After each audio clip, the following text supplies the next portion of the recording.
Sans le savoir, tu passes déjà à côté de 30% de tes backlinks. Et en plus, des backlinks qui pourraient être totalement gratuits. Parce que oui, aujourd'hui sur le web, il y a des gens qui parlent de toi, mais qui font pas de lien vers ta marque, pas de lien vers ton site web. Et ça, c'est des opportunités manquées qui peuvent te rapporter du trafic et surtout qui vont t'éviter de dépenser des centaines d'euros, des milliers d'euros en backlink. Alors qu'en plus, il y a une méthode qui permet de suivre gratuitement et de récupérer ces liens à quasiment tous les coups. Si tu me connais pas, moi c'est Quentin alias QSO sur les réseaux, Insta, Facebook, TikTok, un peu partout. Et mon objectif c'est de donner un maximum de valeur gratuite. C'est pour ça que cette chaîne, elle a pour objectif de devenir la formation SEO gratuite numéro 1. Donc si tu veux pas rater les prochains modules de la formation, abonne-toi maintenant, mets la petite cloche, ça coûte rien et tu es sûr d'obtenir tout le contenu. Surtout que j'ai un rythme de publication plutôt pas mal en ce moment. Et du coup, mets en commentaire si oui ou non tu connaissais la technique des mentions non liées. C'est ce qu'on va voir, on est parti. Et je te présente le petit sponsor de cette vidéo, Links Club, et de cette formation de netlinking au global, et je vais te montrer exactement comment je choisirais des petits liens.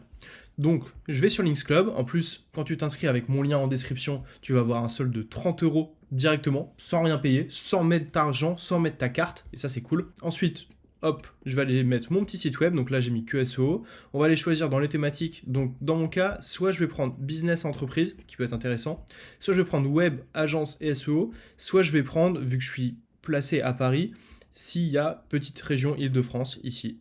On va aller voir donc ce qu'il y a en région Île-de-France. Là, moi j'aime bien trier par RD, donc par domaine référent. Et donc là, tu vois, je vais avoir Bois de Vincennes, réseau 92.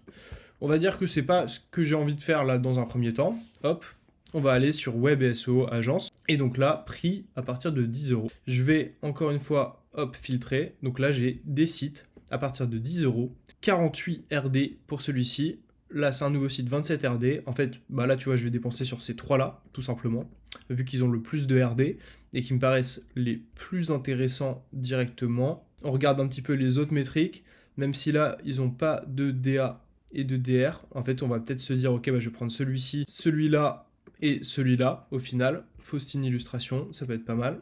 Ensuite, tu peux prendre l'URL, tu peux aller la mettre dans HelloScan, tu peux aller regarder le site aussi, voir sur quel mot-clé elle se positionne, etc. Ensuite, tu l'ajoutes.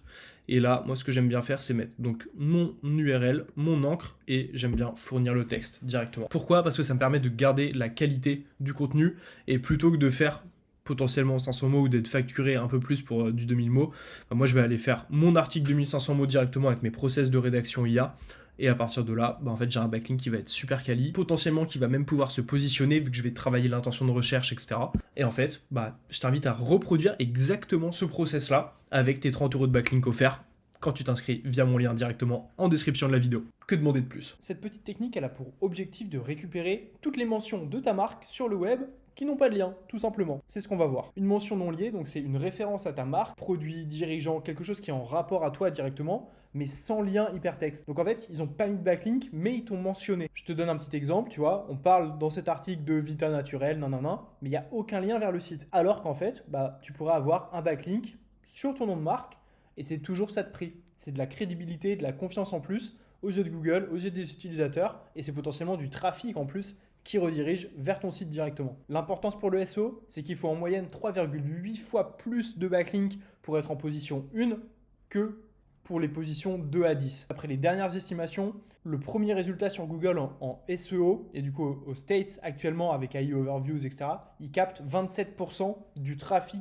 total. Et ça c'est un chiffre super intéressant, 30% des mentions de marque sont des mentions non liées. Donc il y a 30% de backlinks que tu rates potentiellement alors qu'on parle de toi sur le web. Donc c'est clairement une opportunité SEO majeure. Je t'ai remis le petit chiffre ici. D'après la source Ahref, c'est 558 pages analysées, il y a 29% exactement qui contenaient des mentions sans lien. Et tu vois, ça c'est l'impact des backlinks sur le classement. Je t'ai repris aussi d'autres chiffres parce que ça va être lié à la stratégie directement. Il y a 29% de taux de réponse pour les emails personnalisés, 92% des emails de sensibilisation restent non ouverts, mais c'est parce qu'il n'y a pas la bonne approche. Et donc, en moyenne, la position en top 10, elle récupère 2,8% du trafic des personnes qui ont tapé le mot-clé. C'est très très faible. D'où l'importance d'être en position 1 et potentiellement, avec la stratégie de guest blogging dont je t'ai parlé avant, d'être en position 2, 3, 4 aussi. Mais pour ça, va voir ma petite vidéo avant dans les modules de la formation. Méthode de détection des mentions non liées. Parce que l'objectif, la première étape, c'est de savoir où est-ce qu'on parle de nous sur le web pour ensuite leur faire la demande de mettre un lien vers notre site. Pour ça, tu as plusieurs outils. Tu vas avoir donc Google Alert qui est un service de veille simple, qui est gratuit et qui permet de créer des alertes que tu vas recevoir sur ta boîte mail par rapport à des mots-clés.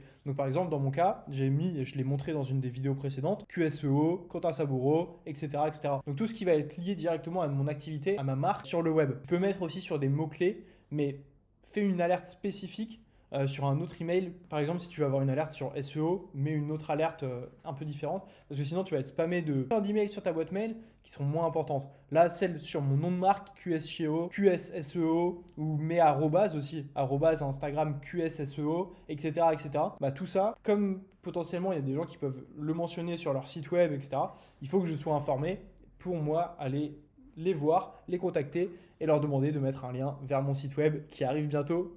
Petite info inédite, q-seo.fr. Outils de veille média, donc tu as des outils aussi qui sont payants, qui permettent de faire une surveillance en temps réel avec un multiples sources, news, blog, forums, réseaux sociaux, etc. Là où tu es un peu plus limité sur Google Alerts. Tu as des alertes personnalisables et tu as plein de filtres que tu peux utiliser. On pense à Mention, Proli, Mention Analytics, etc. etc. Tu as les outils SEO, par exemple Ahrefs Content Explorer, SEMrush Brand Monitoring, etc.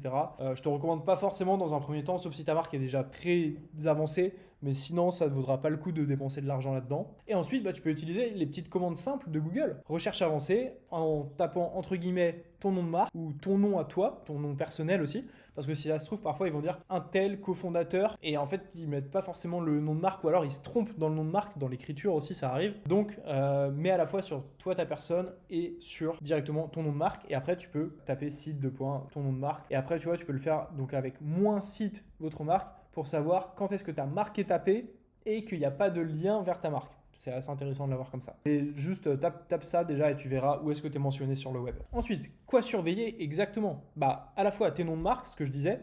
N'hésite pas à ajouter aussi les matricules, donc SAS, etc.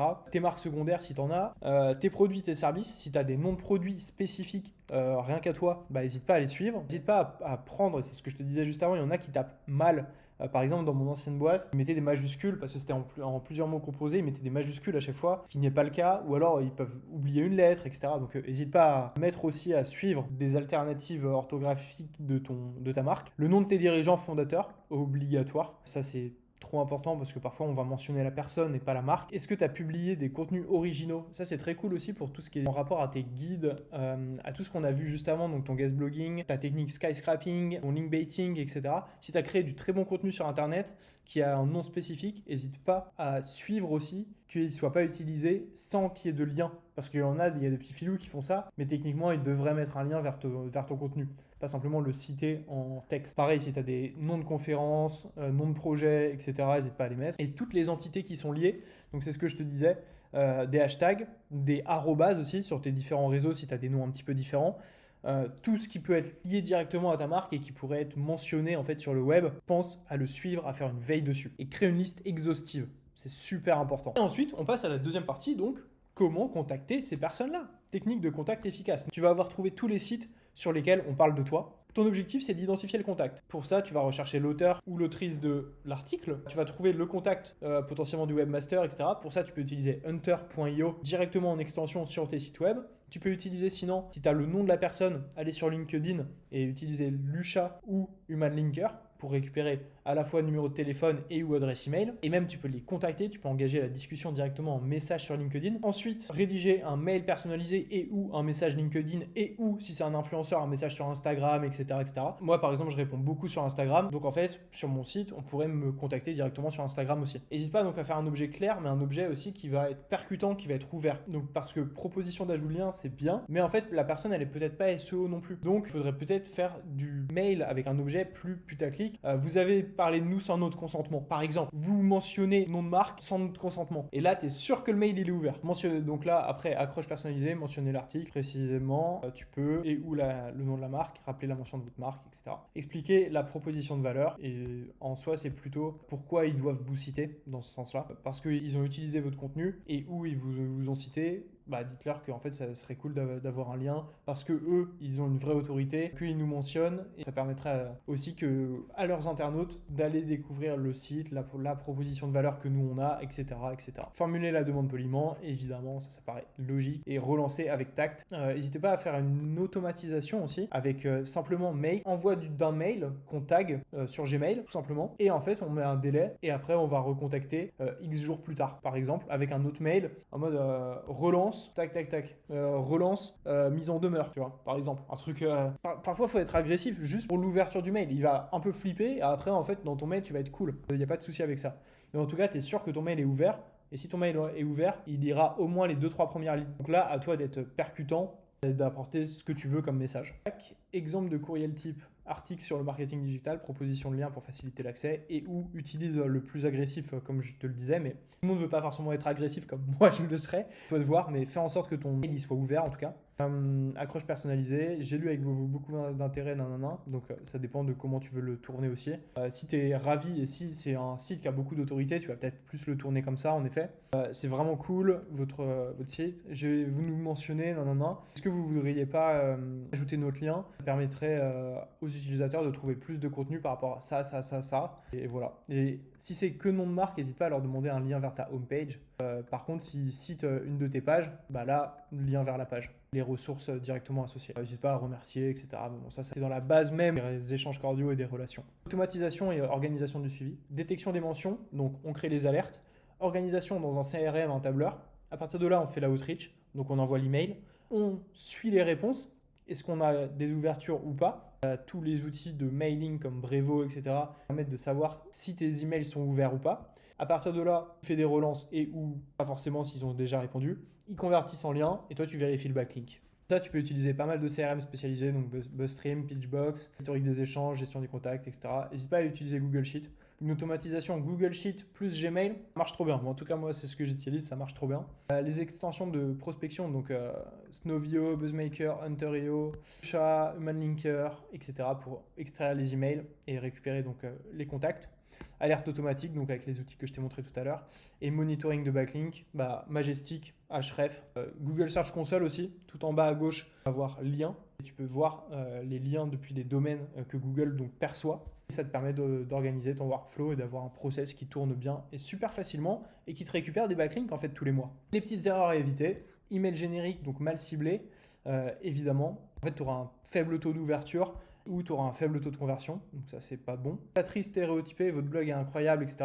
Personne lit ça. Moi, par exemple, quand on m'envoie des messages sur Instagram, la plupart du temps, quand on sauce mon contenu, à part si on me fait vraiment un retour constructif sur une vidéo et qu'on me dit « Ah, ça c'est cool, je connaissais pas, etc. » Ok, trop bien, mais c'est cool, hein, ça fait plaisir, mais ça apporte pas grand-chose. Alors que par contre, si on me dit « Ah oui, mais là par contre, pourquoi t'as pas parlé de ça, etc. » Là déjà, j'ai plus d'intérêt et en plus, je vais répondre. C'est aussi intéressant de pas être trop flatteur. Une démarche, en fait, naturelle, tout simplement, humaine et naturelle. Ton agressif ou insistant, ça dépend. Ça va dépendre. Si c'est des petits sites et qu'ils ont utilisé par exemple une de tes images sans ton consentement, etc., n'hésite pas à être un peu agressif. Le seul problème, c'est qu'ils vont pouvoir aussi supprimer l'image si c'est juste une image. Mais après, tu peux faire un mélange des deux.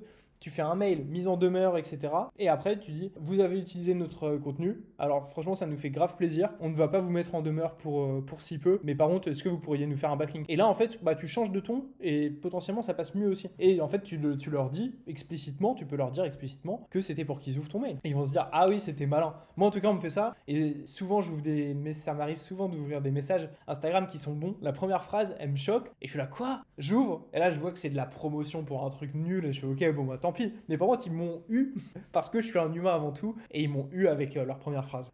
Promesse irréaliste, oui, pas rien promettre de fou quoi. Cibler la mauvaise personne, ça faut faire attention. C'est surtout que tu vas perdre du temps et tu vas mettre des efforts pour pas grand chose. Et envoie pas trop d'emails de relance, sinon tu vas passer pour un spammer et c'est un peu insupportable. En plus, ça va donner une image négative à ta boîte ou même à toi-même, donc pas incroyable. Je t'ai mis 2-3 exemples de cas concrets, tu vois, Href par exemple, ils étaient mentionnés sur Search Engine Journal et en fait, ils ont récupéré un lien comme ça, donc c'est cool. Oublie pas qu'il y a 30% des liens sans mention liés sur le net et surtout, ton objectif, c'est de passer à l'action maintenant. Donc là, tu es parti pour identifier 10 mentions non liées cette semaine sur ton site web, sur ta marque, sur ton nom personnel, sur ta propre personne. Fais-le, contacte-les et récupère tes premiers backlinks. J'espère que la vidéo t'a plu. C'était une vidéo encore full valeur et encore totalement gratuite dans cette formation. Si ça t'a plu, n'hésite pas à mettre un petit like, à mettre un petit commentaire, ce que tu veux. Et surtout, mon objectif, c'est aussi de répondre à tous les commentaires et de vous aider. Donc si tu as la moindre question, n'hésite pas. Puis nous, on se retrouve dans la prochaine vidéo qui est encore une stratégie de netlinking qui va te permettre d'obtenir des backlinks. C'est fou! Allez, à tout de suite. Ciao!